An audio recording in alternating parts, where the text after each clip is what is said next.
이 방송은 짧게 한 작품에 대한 리뷰만 듣고 싶은 분들을 위한 요약본입니다.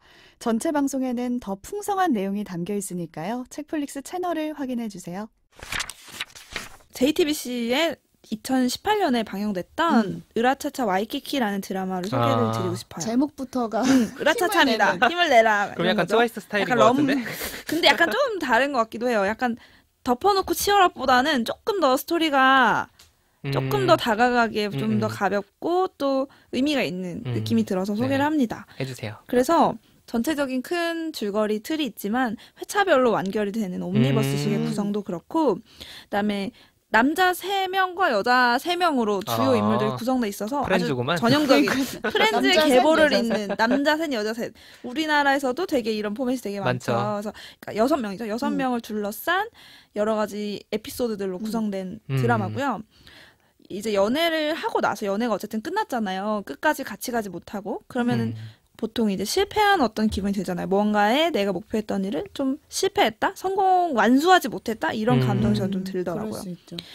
근데 이제 실패했어도 그게 인생의 끝이야가 아니라 실패했지만 너의 삶은 어떻게든 계속 된다라는 거를 좀 느끼게 해줬던 것 같아요. 그래서 어떤 포인트에서? 줄거리를 먼저 좀 소개를 드리면 네. 좋을 것 같아요. 이 남자 3명 주인공들이 다 친구예요. 그래서 셋 다 꿈이 한 명은 영화 감독이 되는 게 꿈이고 한 명은 배우, 한 명은 작가 지망생이에요. 뭐 셋이 같이 하면 되죠. 셋이 같이 그래서 영화를 하고 싶어하는 꿈이 있어요. 아. 우리 칸 영화제 가자 맨날 그러거든요. 근데 현실은 되게 힘들지. 쉽지 않은 거예요. 막 프리랜서 연출가로 조연출로 여러 영화에 참여를 하지만 변변치 않은 커리어와 배우도 맨날 단역, 막 얼굴 가리고 나오는 역 이런 것만 하고 작가도 맨날 뭐 자소서 대필 막 정말 막 이런 거 논술 가외 이런 거 해주면서 자기 작품을 쓰지 못하는 그런 힘든 상황이고 이 셋이 뭔가 이유가 있었겠지만 게스트하우스로 사업을 해서 우리가 영화 만드는 돈을 벌자. 근데 게스트하우스가 파리만 날리는 거예요. 이 게스트하우스 이름이 와이키키입니다. 아, 그래? 그래서 으라차차 와이키키. 그래서 이 으라차차와는 반대로 정말 힘이 빠질 만한 절망적인 상황 속에서 이 셋이 게스트하우스를 운영하는데 쉽지 않죠. 쉽지 않은데 이제 어느 날 이 게스트하우스에 어떤 어린 아기와 미혼모가 들어오게 돼요. 그래서 이 미혼모는 어떻게 보면 이 청년들과 마찬가지로 인생의 어떤 벼랑 끝에 몰려있는 젊은 미혼모 여성이에요. 그리고 그다음에 이 남자 셋의 그 리더, 감독 지망생의 동생, 여동생도 같이 이제 게스트하우스에 있고 제3의 이제 여자분은 이 감독 지망생의 전 여친이에요. 그래서 어떤 복잡한 사연들로 인해서 모아만 나도 이 6명이 힘들다. 같이 살게 되는 거예요. 게스트하우스를 운영을 하게 되는 건데 얼마나 벌써 쉽지 않잖아요. 영화 그러니까. 지망생들인데 영화는 할 수 없고 어떻게든 돈을 벌면서 살아야 되는데 돈은 없고 그래서 이 안에서도 미묘한 연애 관계들이 생길랑 말랑 하는데 쉽지 않고 그마저도 원래 시트콤의 특징이 그래요. 쉽게 되는 일이 한 개도 하나도 없어요. 없지, 진짜. 쉽게 풀리는 게 아무것도 없어요. 그래야 웃기니까 사실. 짠하고. 그러면서도 쉽지 않아서 이렇게 목표하는 대로 큰 어떤 꿈을 절대 이루지 못하지만 어쨌든 종국에는 그래도 우리 같이 그냥 하루하루를 함께 보내는 그 남자 셋, 여자 셋 그 가족과 같은 그런 친구들과 어쨌든 행복한 그런 이제 정말 시트콤의 문법대로 갑니다.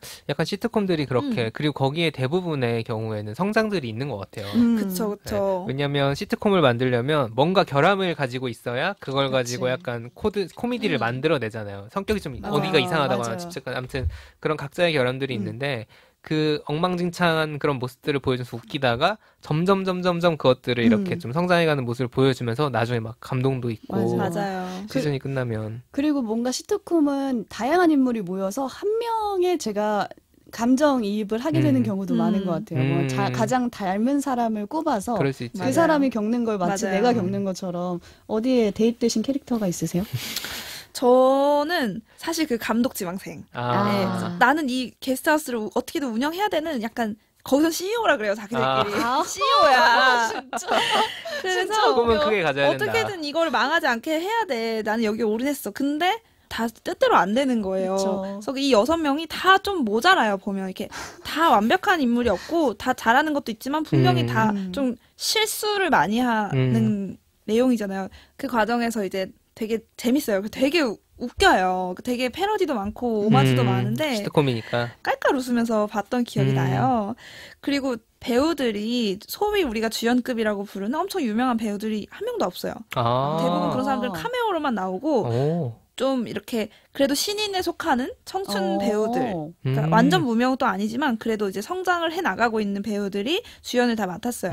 그래서 되게 그 좀 풋풋한 그런 얼굴이 막 알려지지 않았지만 그래도 알차게 연기하는 그 젊은 배우들을 보는 즐거움이 컸거든요. 그래서 물론 이제 그 중에 손승원 배우님은 이제 불미스러운 일로 이제 더 이상 이제 연예계 활동 은 하지 못하고 계시지만 그 부분이 좀 불편하실 수 있지만 그 외에 다른 배우들은 지금도 되게 활발하게 다른 작품들에서 만나보실 수 있고 그 예로 최근에 이제 예능이나 다른 드라마 활발하게 나오는 이희경 배우 그다음에 최근에 그 사랑의 불시착에서 화제가 됐던 김정현 배우 등등이 주연을 맡았습니다. 그리고 골목식당 나왔던 정인선 배우. 근데 보면 예전에도 우리도 김병욱 감독 시트콤 하이킥 시리즈에서 그게 약간 그렇죠. 등용문이었어. 맞아요, 맞아요. 약간 배우들이 거기서 뜰랑말랑한 사람들이 그치, 나와서 그치. 얼굴을 막 알리고. 그치. 아예 연기 같은 톤도 되게 그리고 코미디잖아요. 그러니까요. 코미디가 원래 되게 힘든 연기인데 맞아요. 그것들을 어설프면서도 이렇게 계속 뭔가 트라이하는 그런 맞아요. 것들이 배우들한테 되게 좋은 경험인 것 같더라고요. 그래서 이 청춘 배우들이 성장하는 것도 보여요. 그래서 되게 재밌게 잘 소화를 하고 실제 친구라고 하고 주연 배우들 중에 몇 명이 되게 재밌고 그 다음에 여기 이제 아까 그 미혼모와 아가가 들어왔다 했잖아요. 네. 그 애기가 너무 예뻐요. 그래서 아기 좋아하시는 분들은 이거 봐야 됩니다. 너무 예뻐. 연기도 유명한 잘해. 배우, 유명한 아역 아역 배우? 배우인가요? 깐난 애기예요. 그래서 완전 유명할 깐난. 틈이 없는 애가 태어났어. 어제 태어났어 거의. 그래서 진짜 애기고 얘가 막 연기도 잘해요. 아빠 이런 거 막 아빠 하는 그게 막 엄청 귀여워요. 그래서 애기 좋아하시는 분들에게 강추하고 이 같은 경우는 청춘 JTBC 같은 JTBC 드라마 청춘 시대처럼 인기가 너무 많아서 시즌 2가 이제 또 제작이 됐어요. 근데 이제 일부 배우가 교체가 되고 이희경 배우만 이제 유지가 됐고요. 다른 5명이 또 새로 채워진 시즌 2로 이제 같은 와이키키에서 벌어지는 네, 시즌이 제작이 돼서 시즌 2는 사실 시즌 1에 비해서는 그렇게 막 호평이 받거나 알려지거나 하지는 못했는데 그럼에도 저는 지금 시즌 2 되게 재밌게 보고 있거든요. 그래서 시즌 2까지도 좀 같이 보셔도 괜찮을 것 같아요. 저 궁금한 게 와이키키 해변 느낌을 따서 그렇게 한 약간 거예요? 컨셉이 그래요. 그래서 서핑 하우스처럼 꾸며놨어요. 게스트하우스. 앞에 그 바다는 있나요? 바다 없죠. 서울이요, 서울 시내 한복판에 되게 이제 평범한 동네. 그렇기 때문에 이제 배우 일도 해야 되고 그러니까. 아, 맞네. 근데 각자 부업이 있구나. 그럼요. 뭔가 서로 CEO라고 부르는 것도 되게 그렇고 웃기죠? 와이키키를 서울에서 게스트하우스 그러게. 이름으로 한 것도 웃기고 그러니까 뭔가 그런 게 아마 젊은 다 느낌이네요. 상징이 있지 않을까 싶어요. 와이키키라는 하와이 와이키키 약간 휴양지의 상징, 약간 젊은 청춘들이 놀러 가서 서핑하는 곳인데 그렇지. 현실은 서울 한복판에서 그러니까 표류하는 로망과 이런 현실 사람들. 사이 이런 그런 거네. 거죠. 되게 재밌었어요. 저는 약간 깔깔 웃으면서 배 아프게 웃으면서 봤던 작품이에요. 그래서 그런 거를 이분도 좀 친구들이랑 우왕좌왕하면서 보는 시트콤을 보시면서 실패해도 이 사람들도 연애에도 실패하고 돈 벌기도 실패하고 쉽지 않아요. 그럼에도 그냥 막 마냥 그냥 그래도 씩씩하게 잘 지내는 그 모습들. 그래서 말이 안 되거든요. 이게 어떤 작품적으로 말이 되고 개연성이 있지 않지만 그냥 치유가 되는 힘이 좀 있는 작품인 것 같아요. 맞아요. 저도 요즘 저는 이제 연애 힘들고 이런 거랑 별개로 제가 그냥 힘들 때 삶이 주로 힘들 시트콤을 때. 보거든요. 맞아요. 그럼요. 네, 그래서 제가 요즘 프렌즈를 보고 있다. 좋아요. 한 편만 봐도 네. 되고 대하 드라마를 다 봐야 되는 이런 부담도 없고. 이 그래서 딱 그런 20분 면에서 그냥 딱 좋은 재밌게 것 보는 거죠. 네네. 그래서 그런 의미에서 시트콤 작품 하나 소개해드렸어요. 책플릭스